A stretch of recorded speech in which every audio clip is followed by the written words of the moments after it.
Hello. Hello? Is that what you're gonna? Is that what you're gonna say? Is You didn't call on a secure channel. You got to call Well, on you the guys other messed line? up on communication. I mean, hello. If you come in the right channel, I would have answered. Evil 21. What would you have answered? Evil 21. What's Sailor, where have you been? What's Evil 21? Evil. That's the hunter killer sub. We're somewhere up there in the North Atlantic Deeps.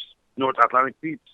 Okay. Do you want us to call you back on the other line, or we Are you can stay right on this familiar line? with our feed on market timing? This is market timing time. So we're out there with Evil 21. Okay. Are we okay? Nobody had their money on Hello, though, Fari. I'll tell you that. The chat was saying watch Commander, Kneecap, but nobody bet on Hello. We should have. That would have been the last thing I would have thought would come from You Fari. came in on the wrong channel. My other channel is sitting there. There's no call on it. This one shows up. We got Anyhow, Joe you Young guys running usually the call show on my here today. Comcast. But in reality, you guys gotta call blame me Joe usually on Young. my Comcast line. Right. There was no call on that. Now you're calling me on my cell, which is fine. I think its quality is good. You can stay on it. No problem. Okay. Brianna's out today, so we that's the number she left Might be us. Joe Young. We're gonna be okay. Gosh. But Well, all right. the smarty one is not around, and the whole thing goes back. All right, I got it. Okay, before we get started on the markets and the Greek thing and stuff, and I want the chat to weigh in on this. Fari and I have made a couple soup bets, okay?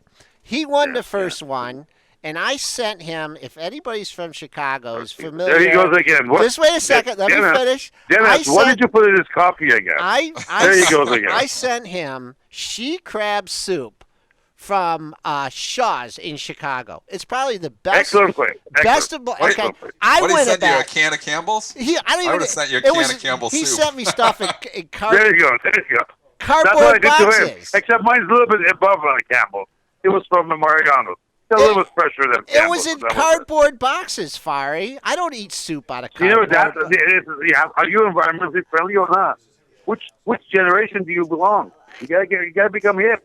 Those are environmentally friendly. Come on. All right, I Get would with have the been program, getting it. Taylor. Joel, you're just lucky you got that soup, because if it was me, I would have been sending you the can of chicken noodle Campbell's soup, the 50-cent can. Here, the other option was that to find some dive in Detroit and get some soup for you. This was safer. How about some Coney Island chili or something? Or something like that. I'm not near Coney Island. Why you want chili? Do you burp all day and mess up your trade? I mean, come on. All right, Fari. Joel, you're not going to win an argument over me. You know that. I always have firepower ready.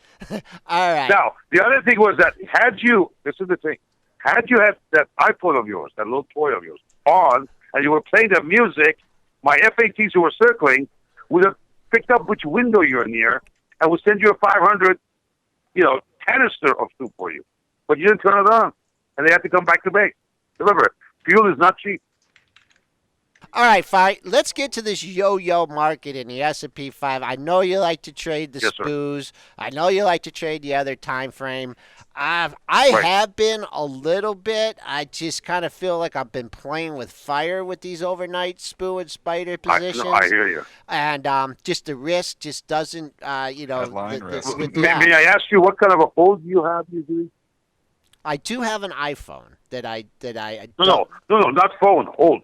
What hold period? What hold period? What kind of a, typically speaking, I know each market is different, each day is different, but typically, what does Jewel go for? Are you trading duration? Timer, Like right? less than I an would hour? say no. I try and go. Are you scalping? No. Are you scalping, I or- try and go 1 to 2. Some of my best trades, the setups are overnight, 1 to 2 days, 3 days. I rarely try. Yeah. That's But fire. but then I In the go current out. market, But then I got a market. lot of September, December calls. So I try and spread it out. But as far as the Right. short time frame and getting, intraday and the S&Ps and some of these No, markets. I'm you're talking about flipping a SPOOs. coin. When you trade the SPOOs, what's your hold period? Sorry, my question was improper. Sorry, I meant on the SPOOs. When you're trading the ES contract, you're not trading a couple of days on that, are you? No, I'm not. Are you? I'm not. No. Because that would be a major roller coaster. Look, yes, Sunday night, first trade was incredible, just out of the chute. The second trade, I had to work on it. It took me like 3 hours, which is very unusual. A couple of adjustments. Monday morning, First trade was excellent. And then I had a boo-boo right before lunchtime. Maybe my stomach was telling me, stop trading, go and get some soup. Whatever it was, I wasn't doing well. Then the close was awesome. Now, yesterday was a different animal. Yesterday was a totally different animal because you had a lot of new news digested, and you had a lot of people going back and forth. And also, I made one mistake too. I mean, I was barely negative, but I struggled because I was down again. Here, my indicators said we're probably at the low. Okay? That at least it bounced back and then worked. Problem with that is, I mean, you have preponderance of evidence. When you get number of indicators shooting, remember, no one indicator is that you're going to be able to do market size.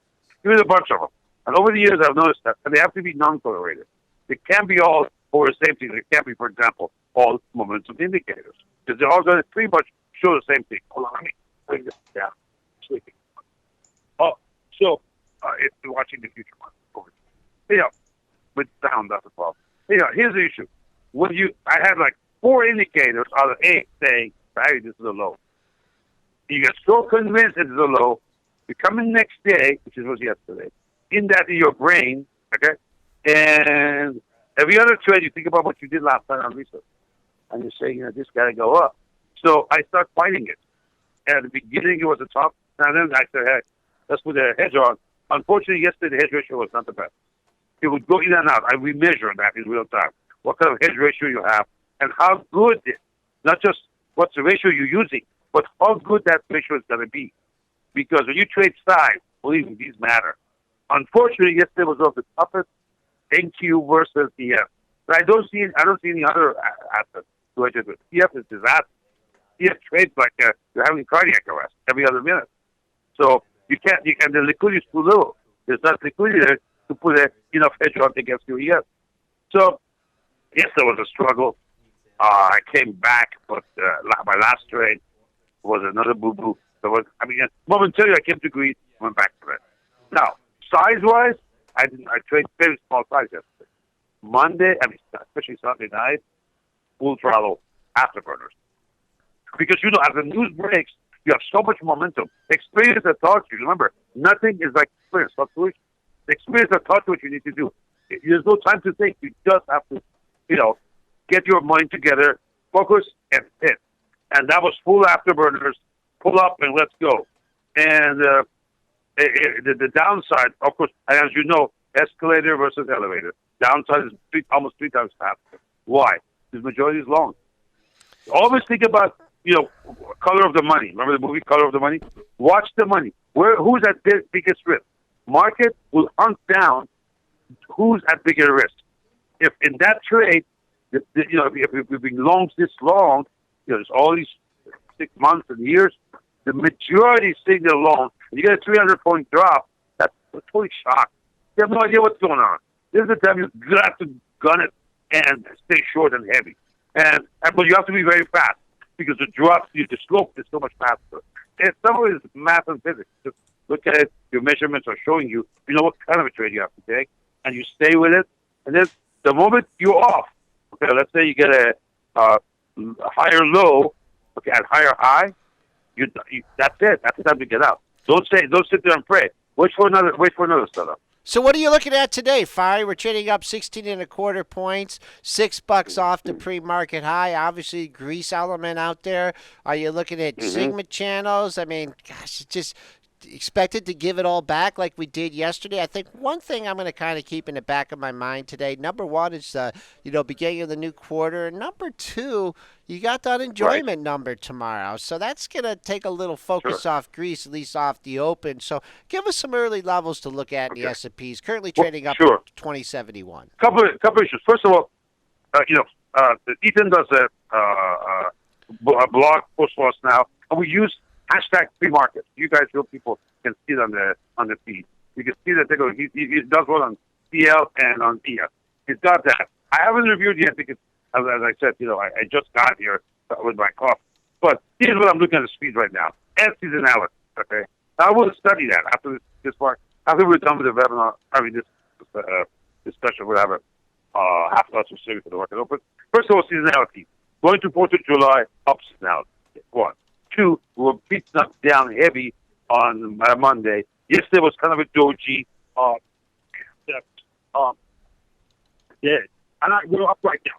On the OTF chart, we're pushing it from overnight action. We're pushing it at the upper limit. So at best, chance of upside is low right now coming in, notwithstanding any new exogenous news. Okay, something new happening overseas maybe will make a difference. Very little on the calendar. I don't know if ADP reported or not, but that should come in. That would be and they make it always stop. Remember, two things we have. Usually we get a little slow drift up to non-farm. Plus now you get 4th of July. Okay, so those are going to push up. We're already up 16.6.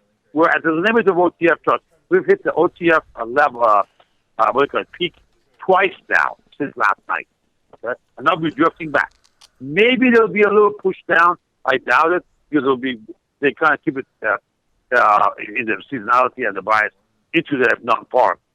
Probably today is going to be a tough trade already. The trade today was already happened. It was overnight. Now, the wild card is Greece. Go ahead, sir. Yeah, I was going to say exactly that. The wild card is Greece. How do you trade this market technically, especially overnight, when there's so much headline risk? I mean, we don't know what the headlines are going to come over Greece. Something bad said over there, we drop 200, 300 points tomorrow. Something good is said over there, we could rally 200 points. It's so hard to trade technically when you're trading off of, macros or you're trading off of headlines. Yeah. Exactly. Yeah, the trust usually goes away. That's why I said Monday to everybody in my time. And Ethan has done a beautiful job. I said, guys, let me tell you something. Watch what Ethan's levels are, but take that secondary. Yeah, I said, not doing disrespect to him. He's done a great job for us. And he's usually right, especially his CL calls a bit on the money. But I said, listen, the news right now, it's a torpedo.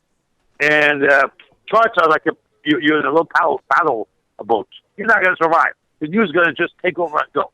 So, first of all, watch your bet size that you're comfortable with. Secondly, stick around. You cannot go to the bathroom and come back. Forget about going and get lunch. It's not going to happen. If you have a position on, you got to set that. If you're more comfortable, use options. Okay, cut a little bit deeper options so you have deep in the money, so you have a little bit less volatility, if you will. And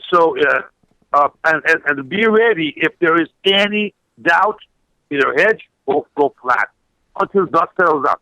Here's the problem you have. In a heavy-duty news day, what else do you have a lot? Rumors. Okay? But in the chat, you might tell them, if you're posting a news, you got to give us a source. Give us a link. All of them. Moderators or members. I don't care. This is a military operation. You got to give me a source because I need to be just like any other member. Able to click and see who's behind this, who's saying this. Depending on who's saying it, makes a difference, whether it's a rumor or it's news. People try to manipulate things. This is a market. This is a teams market. I call teams market. I mean, people try to manipulate any way they can. People talk their books. That's difficult. Of course, you got some crazy dudes over in Greece that they think, hey, forget contract law. You borrowed. You need to pay back. Where are you coming from? I mean, if they break this thing, there'll never be another lending. And then in the meantime, look at the data. Georgia Stiglitz, I think he's at Columbia, or maybe he's at Penn. Award, very smart Nobel laureate. He's talking about his opening paragraph the other day was that the youth of Greece are at 60% unemployment.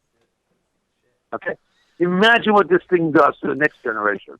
Yeah, that's a good point, Fari. Yeah. Well, we've been on the line with Fari Hamzei. He's the founder of Hamzei Analytics. He joins the show every Wednesday, bringing his wealth of knowledge on aggressive equity options and index futures trends to our listeners. Fari, I didn't bring a lunch today, so I'll be waiting for my delicious bowl of soup coming. Here's the timeline, senor. We're gonna take care of that next week. Okay. So tomorrow morning I leave for Canada, for Toronto. I'm gonna watch fireworks over Niagara Falls. I've never done that. Oh my gosh! So right. I'm in jam today. All right, but next week, I will consult my consultant on this matter, both Brianna and Dennis. We'll find a nice dive out of Detroit for you, and they'll deliver with motorcycle. Okay. How's that? Thank you very much, Fari. Have a good 4th of July. We'll talk to you next week.